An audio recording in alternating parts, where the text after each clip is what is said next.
Hi, and welcome to the Build Different podcast. I'm your host, Nicholas Johnson, and today we talk about compliance without the chaos.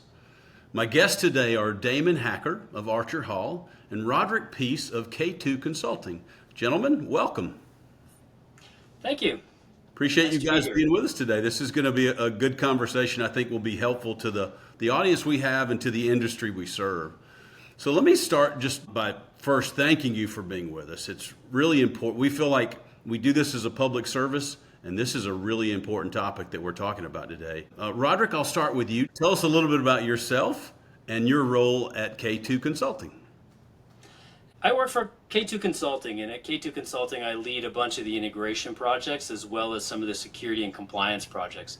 My background is in cloud software development. I was a product manager at Oracle for 15 years prior to joining K2.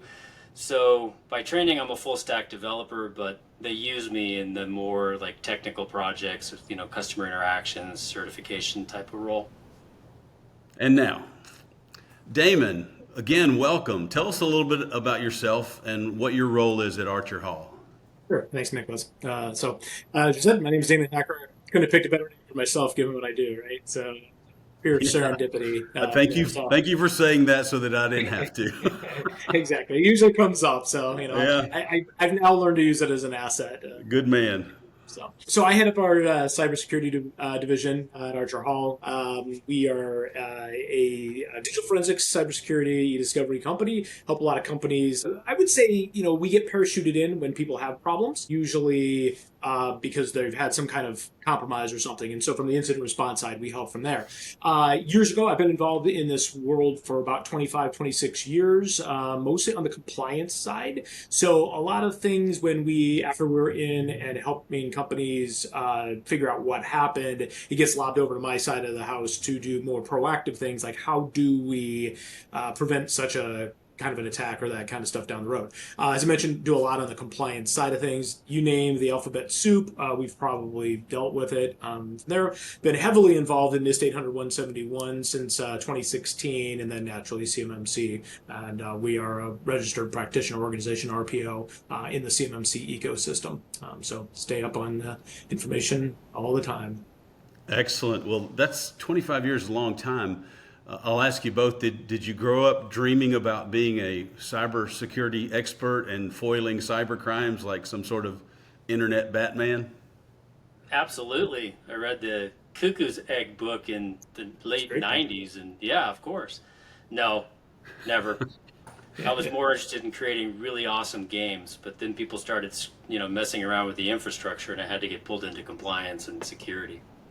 Excellent. And Damon, you said that this kind of started as a forensic exercise, was where you began this, and as things should progress, let's move past looking at what went wrong and see if we can help prevent this from going wrong again. That sounds like a great way to evolve.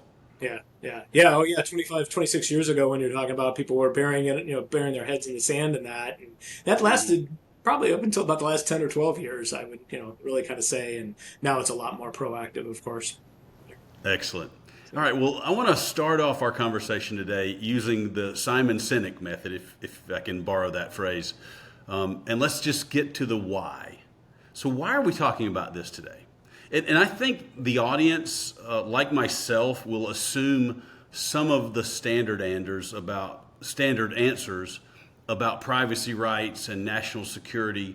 So please touch on that. But also, I want to hear about the business reasons why this topic has become so important. Who wants to go first? Damon, do you want me to go? Go ahead. Yeah. So from my perspective, the real focus of the CMMC stuff, although of course it's all compliance related, but the real focus for me is to get the customer to start thinking about all these vectors and things and processes and policies and evaluate what they're doing and say, how could we do that better? I mean, you have a checklist of things that, you should not do.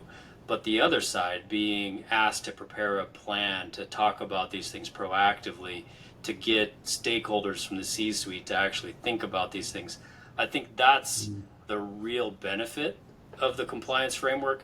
And of course, there's a standard set of controls that everyone will implement. That adds to security. But I think it's to make the dialogue in the C-suite actually meaningful. It's not, oh yeah, we have cyber guys, they'll take care of that. No, it goes all the way down to what policies we have, hiring policies, HR policies, what we do in email.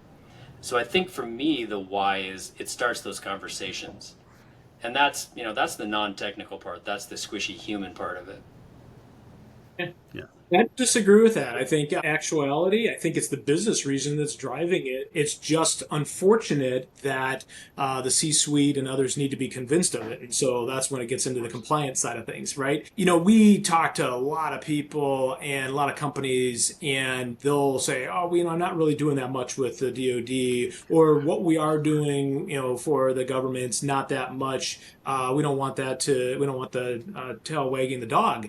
I'm like, realistically, look at this, and at least 80%, if not more, of the framework, those best practices, Roderick, that you talked about, they're just good cyber hygiene. And if Standard you, policy, everyone does. Or yeah, should. yeah, exactly. You should. And once you start getting people to understand that and recognize that that's the case, it makes it a little bit more palatable, I guess I would say. And that, so from that standpoint, I think it's just good business. It is the kind of thing that you do to prevent yourself from, having a ransomware attack or having to spend a lot more than you're going to have than you do in compliance and getting ready. You're going to spend if you have a breach and have to respond to it. Absolutely. And Well, working are in there? big brands, working in Go ahead, Fortune Robert. 100 customers and things of that sort, they're very focused on protecting the brand. But what I try to tell people, when we're publishing software, setting up infrastructure, is that at the end of the day, the article in the Wall Street Journal isn't going to say Roderick Peace made a mistake and didn't implement security. It's going to say Oracle lost 20 million customers numbers, right? Or it's going to say Amazon, did this and that. So when the office of people management, can't think what the name of it is at the moment, when they lose records of all the service members, that's embarrassing. And then there's the downstream cost to all the people involved. My data was in a couple of those breaches too, and makes you look over your shoulder for 5 years. So anyway, I there's spoke huge to cost to it. I spoke to multiple experts who've told me about my personal data that I should stop worrying about it because it's all out there on the black web and it's out there in multiple locations. And Sure. check your credit cards, read your statements, do the normal things that you're supposed to do. Have you got any of the AI generated stuff that literally takes your LinkedIn profile and refers to people you know? Have you got Absolutely. those attacks? Yeah. Yep. So no, it's not trivial anymore, right? Yeah. Well, there are drivers, and you have mentioned, I've heard you guys both say CMMC, just so that, our audience will be made up of folks that follow our podcast. I assume most people that tune into Compliance Without the Chaos are going to have some interest and have probably read up on this, but let's not assume. Tell us what CMMC is. Damon, maybe you can just give us a very simple definition. Yeah. CMMC, first off, Cybersecurity Maturity Model Certification. That's what it stands for. Here's the easiest thing to think about. It is the verification process of the things that you were already supposed to be doing, probably in your contracts. And it's probably been there for quite some time. There's this fallacy that the DoD has now put a new set of requirements on companies to comply with the cybersecurity, and that is not true. That the framework has been in place since 2016. CMMC is merely the verification process, and it is actually as a result of the fact that most companies within the DIB, the Defense Industrial Base, didn't do or haven't been doing what they needed to do under that. Maybe weren't even aware of it. Maybe were ignoring it. It's the direct result of people not doing what they were supposed to. That now the DoD is upping the ante and making it so that it has to be verified. Thank you for making that really clear. I spoke with Lee Powers, as the president and founder of Avcor Construction. She was on a webinar with us this past month. So she owns a construction company. She is implementing these requirements. She said effectively the same thing, but it's the first time, Damon, that I've really heard it put that way. These are not so much new requirements as they are a requirement for you to verify you're doing what you've always supposed to have done. Yeah, what you certified you did when you took the contract. Yeah, and to that end, level 1 certification for CMMC is basically still self-attesting, right? I raise my hand and promise I'm doing what I'm supposed to do. Yes, it is. Some interesting, Yeah. some interesting caveats with that, but yeah. Yeah, Okay. there's some very interesting ones where you better have documentation. Yep. Most of the contractors that we speak with and their ecosystem, their subcontractors and suppliers, they're concerned about level 2 where they're handling CUI, controlled unclassified information, which is really the kind of the core tenet of CMMC. Is that this is the information I'm handling, and the requirements that I've promised to meet. This is what I'm certifying, that when I handle this controlled unclassified information, I'm doing it the right way. The contracting community seems to think level 2 is where they need to start. If they're working in the DoD, it's almost hard to do a job where there's not CUI data. Does that sound like a reasonable assessment? In construction, absolutely. Yeah. Because you're dealing with plans, you're dealing with, information about facilities. It's not obvious to most people where you cross over from it being something you need to do your job, that's a big piece of paper, and when that's CUI. My answer is probably all of it if it came from the DoD. And that gets, you can't estimate how much conduit you need without that type of information. So it's going to be coming in the pre-sales part of it as well, and that's where you get into the other class of contract information. Okay, well, let's stay there, Roderick, and go back to Simon Sinek, and we've talked about the why, and now let's talk about the what in his golden circle approach. Can you, in a minute or two, tell us a bit more about CMMC and what that process is of getting there, of getting this certification? Damon and I are both probably pretty well versed in that exact topic. I mean, obviously the process would first be the self-attestation to get in your level 1 certification. And then at that point, you've already gathered a bunch of the artifacts you need. And it's going to be 100 hours of internal resource time to gather all those artifacts, especially if you have a bunch of different people that are supplying information. And I think And that's just for level 1 you're speaking that's of. for level 1. Okay. If you want to actually have the artifacts that you're attesting that you have. Okay. So level 1 is pretty limited, right? It's a subset of the 320 controls. It's 110 controls or objectives out of 320. Okay. And they're broken down into different categories. So then after you've looked at things like, do you have multi-factor authentication? Do you have a list of all the PCs and computers in your ecosystem? Do you have diagrams of how data flows into your system, how contract information flows into your estimators, and then where it goes from there after contract? Mm-hmm. That's the stuff you'd get together in the first phase.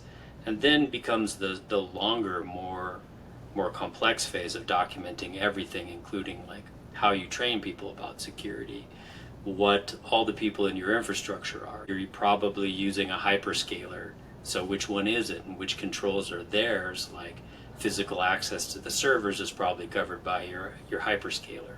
So Microsoft, Oracle, pick your Amazon, pick your big hyperscaler. What's still your part of it? Your part of it's still how you provision passwords, how you manage people that are like let go, how do you deprovision passwords, how do you destroy laptops when they get turned back in and make sure that the data isn't just erased, it's actually gone. So those are like the next steps when you get into that level 2 certification. You have to answer all of those questions and have policies written and audit logs that we can prove when we're getting assessed that we actually comply. And I'd love to throw it to Damon to talk about the assessment process if you want to go there next, but I don't know how you've structured it, Nicholas. That's a great way to do this. Yeah, I was going to say it's a good segue because, Roderick, there was something in there that you said, you talked about artifacts. And one of the things that a lot of people don't realize is this is an evidence-based assessment, meaning that you have to have the proof, right? It's not good enough. The assessors aren't going to just come in and say, hey, tell me about your environment or what are you doing here? And they're going to rely on somebody saying, yeah, this is what we do. That's great that you think that's what you're going to do, but they're going to actually test that. And Sure. The best thing, going through that process is to collect those artifacts, or at least identify those artifacts ahead of time and know where you're going to find them. Some of them are timeless, right? I mean, it doesn't matter. It's a setting on the system. Once it's set, and you can collect that now. There's going to be some of it that is more timely, though, that as an auditor and assessor coming in, they're going to want to see more recent information. So if you collected that information 9 months ago, they're going to want to say, great, that's good, but let's see it the last 2 months or something along that lines. So this idea of evidence-based assessment is really important. And so, for those that are not self-attesting, right? So level 1, like I said, that's going to be self-attestation. Level 2, right now, there's a bifurcation around that. Some of the contracts are going to come out as level 2 self-attest, and then level 2 with assessment. So the assessors, the C3PAOs, the CMMC third-party assessing organizations, those are the entities that have the official duty of being able to perform those assessments. When they come in, they're going to look at the environment, they're going to look at what you're actually doing, and they're going to look for that evidence, those artifacts. Just to give you an idea, the guidance that's been given to those is that in an ideal world, each one of those practices, so at level 2, those 110 practices, they ideally should have at least 2 pieces of corroborating evidence. And that corroborating evidence needs to come from different modalities, right? So, and the modalities are interviewing, direct observation, watching somebody perform something, or testing, right? So it's not acceptable for them to come in and just interview this person and then confirm it with somebody else, right? Those are the same modality. But interviewing somebody and hearing this is what you're doing, and then looking towards watching somebody do that. Okay, now we've got corroborating evidence that helps to establish the fact that you really do have this in place. Something to that, Yeah. because as someone that's going through the process with customers, I find the other thing that's really helpful to make it so the assessor can have an efficient process. Because the worst thing you want them to do is say, "Yep, not met. See you later. $50,000, please." Right? That's the worst case scenario. You also have to identify the people that own those artifacts, or the people that can produce those tests or demonstrate them, right? So it ends up being a full operations team doing it. You've got the HR lady saying, "This is how we prove that our employees are citizens." You've got the network guy saying, "This is how the firewalls are configured, and I can show it to you real time if needed." So it's not just, do we have the artifacts and can you ask the IT manager? It's who actually implements it. And I think that's what most people don't understand going into it. Would you agree? Oh, 100%. And it's so there's actually some requirements that you'll need to provide to the C3PAO, which can actually help with that. One of which is an asset inventory, right? And that asset inventory isn't just here's a list of all the PCs or laptops and that kind of stuff on the network, but it can be, it can be places within the organization, so physical locations. It can be people, and that's the one that a lot of people, miss. And whether it's by role or individuals and that kind of stuff, it's really important to have that, have that defined. So what I find most of the time when we walk into organizations too is they've not given it any thought in terms of what are the 4 corners of that environment, right? Now, for some companies, it might be their entire IT environment. But for most companies, that's not the case. Most of the time, they're doing work that's that CMMC doesn't apply to, right? So it's there, that some of the requirements under CMMC, while great for cybersecurity, can be a little burdensome or arduous to carry out for some of the other work you might do. You may also be in a situation where not all the assets, not all the people are involved in handling CUI. So to the degree that we can minimize that environment, that's important, but it has to be well defined. And so you have to be able to define the scope, which is the term they use, very tightly. And that's actually part of the consulting paradigm, is to figure out what is the minimum scope that actually is applicable to this DoD work, and who can you exclude because they're at a different location, or they're not in the flow that you've diagrammed for the CMMC CUI, right? So to me, that scoping process is the key starting point, because without it, I'll have my financial system involved in scope. I'll have all the accountants in scope. Something that nobody wants. Well, right. something to continue on with that thought too is it's not good enough just to lay it out and say here's what my scope is. You also need to consider those things that are part of your environment and justify why they're not included in that scope from there. So, sometimes people will try to take a shortcut on that and say, oh, it's only going to be like the accounting department or it's only going to be the engineering department. Well, that's great. But how do you justify all the other things that aren't in place and at least put some evidence towards that so that when the C3PAO does come in there, they can look at it and go, yeah, okay, we agree with that. Or I'm not sure. How can you justify that? The engineering department doesn't have it when they're the ones that are getting the CUI and looking through it and that kind of stuff. So it's something to definitely keep in mind. And the whole flow of how data goes through we could talk forever on the 100%. topic. The whole flow of how data goes through your system is key, right? So like you have some takeoff software where it's not part of your ecosystem because it's a drawing app you use, or it's a I don't know, a charting software you use for making little flow diagrams, and you're not thinking that's part of it. Unfortunately, it is, right? Or it could be, depending on, policies. And you can't just say, we have a policy that all CUI stays within these 3 people. You have to then show me the policy and then show me the systems that enforce it. So I think Dave and I are probably in violent agreement that it's that process that the people don't understand. And that gets you back to shared responsibilities, and that gets you to how Kahua in the ecosystem plays, and then how your hyperscaler plays, and who you use for email service, and who your third party is that actually runs your mail servers. It ends up getting, a pretty big discussion before you get down to what that scope is. Well, let me jump back in as the layman and just repeat, in my own terms, in layman's terms, what you guys have said to me. First of all, K2 Consulting, Archer Hall, you're both involved in this consulting effort. You will take a client and get them ready for that audit process. Is that correct? Yes, and we also manage construction projects, right? So we're in your industry, if you will. So we do both sides of it: cost controls and CMMC and IT in some cases. Are either of you acting as third party auditors? So, I am not. Yeah. Strategic decision on that very early on that the highest and best use of our expertise was helping companies get through it. From there, technically, we are a C3PA or a C3PO candidate, but we did that so we had access to the guidance, so that we knew the best way to guide our clients.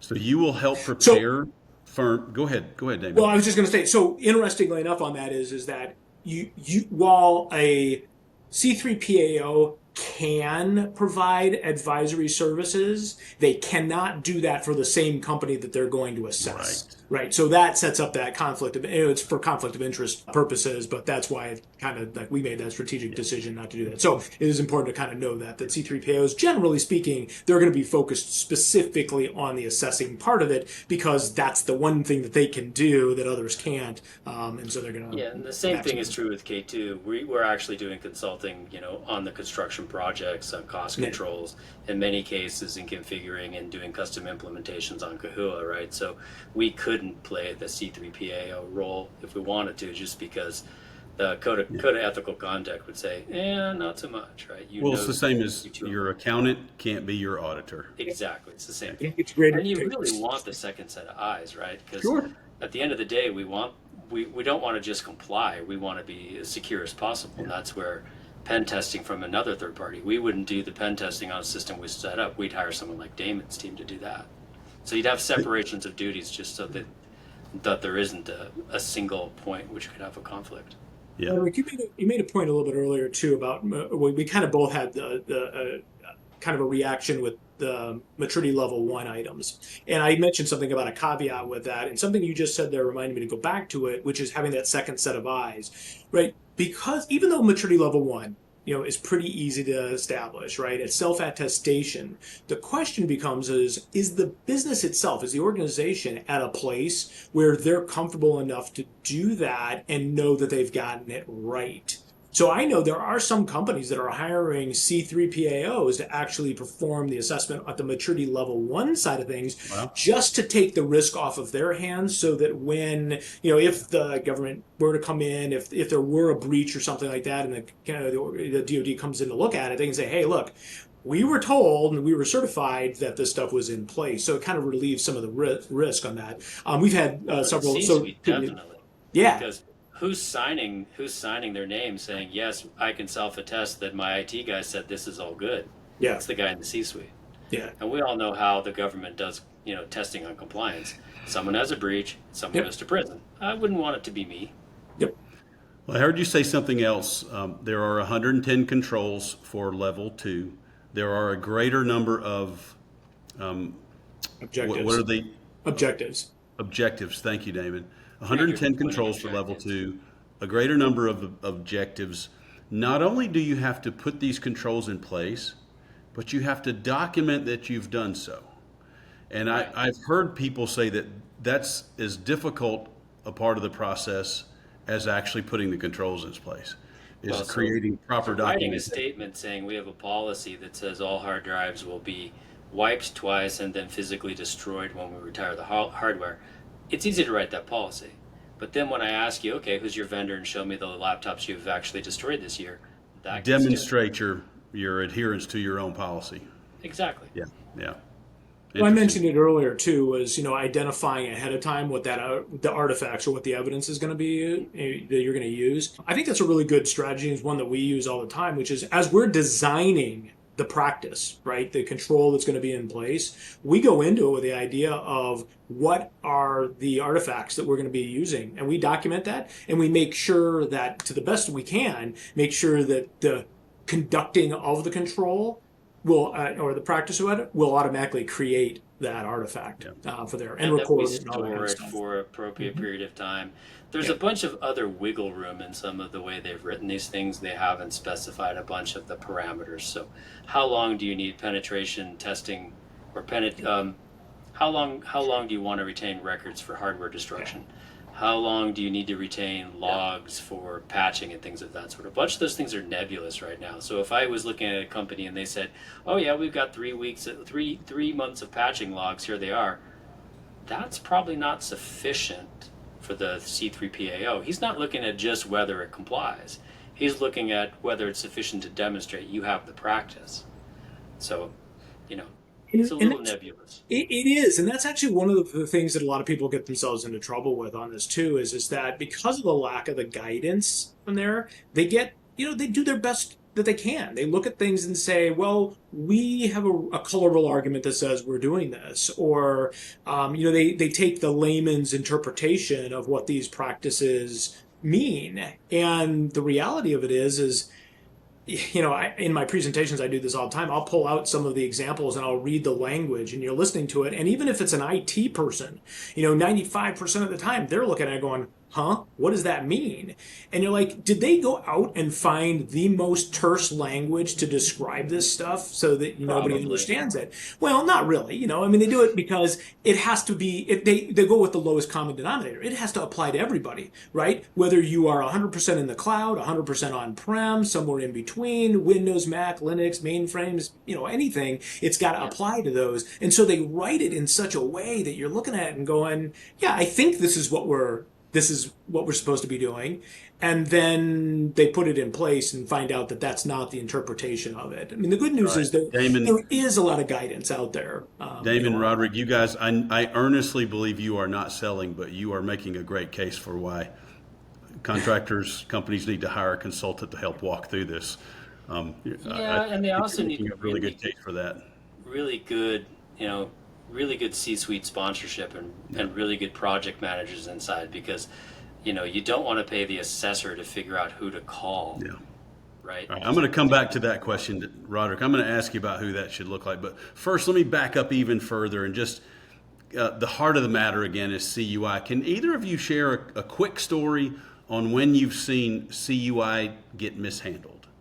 Give us an example of what we're trying to prevent.